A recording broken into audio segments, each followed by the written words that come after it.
Hey there, quick review of this BLAT tool rack. Just unboxed this thing and I'm extremely happy with it.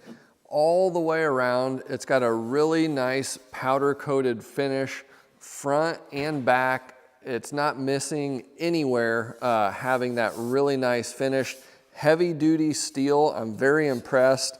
And the welds on these hanger brackets are all very nicely done.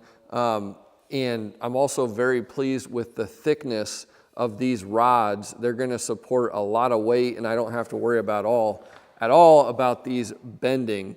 It's rated for 75 pounds on the outside brackets and 50 on the inside brackets, but I'm sure this is gonna hold any weight you're gonna throw on it with various shovels and things like that.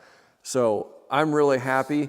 It's got 3 mounting screws on the outside, inside, and outside. And they also include some black bolts and washers to mount this to the wall. Overall, very, very pleased and impressed with the finish the whole way around.